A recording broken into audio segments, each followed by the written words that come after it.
Градежен бум, односно 2 милиарди евра инвестиции во патишта или половина милиарда евра вложувања за секоја година од мандатот. Ова се ветувањата за инфраструктурни проекти на ВМРО ДПМН. Председателот на партијата Христијан Мицковски вети ново автопатско поврзување на Велес со Битола, реконструкција на над 1000 километри регионални патишта и изградба на 150 километри експресни патишта. Од нив ќе има нови експресни патишта на релациите Куманово-Крива Паланка, Битола до грчка граница, Струмица до бугарската граница. Треба да се дозавршат и автопатските делници Скопје-Влаце и Кичево-Охрид, како и започнатите експресни патишта. 300 милиони евра треба да се вложат во водоводна и канализациона мрежа, а треба да се доизгради и пругата од Битола до грчката граница, како и долго очекуваната железница до Бугарија. Мицковски најави и купување на 5 нови возови, нови ефтини авиолетови, како и прекуокеански летови од Македонија. Ке изградиме автопат по кој од Скопје до Битола ке се патува за час и половина.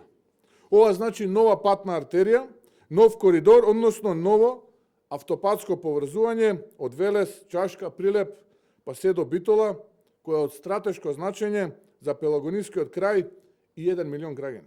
За еден мандат ќе го замениме целиот дотрен асфалт на сите регионални патишта во земјава.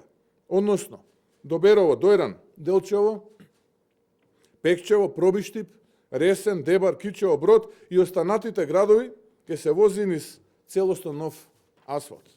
За бизнисот пак клучни проекти се автопатите од Скопје до Блаце и Кичево-Охрид. Мицковски вели дека сите проекти ќе бидат вметнати во новата предизборна програма на партијата со конкретни рокови за изведба. Стопанствениците од Комората на Северозападна Македонија денеска му поднесоа бројни предлози на Мицковски од клучно значење за бизнисот. За нив приоритет е борбата со сивата економија и гарантирање на владење на правото во земјата. Сметаат дека бројните инфраструктурни проекти ќе им помогнат на фирмите, а го поздравуваат и враќањето на рамниот дан, но и најавите на Мицковски за негово намалување до 8%.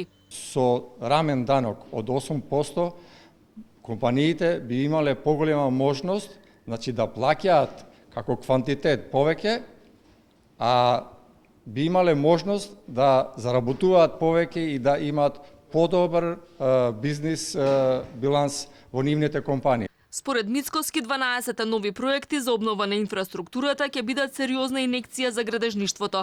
Тој очекува раст на овој сектор од 30%, што меѓу другото треба да придонесе и за економски раст од најмалку 4% секоја година.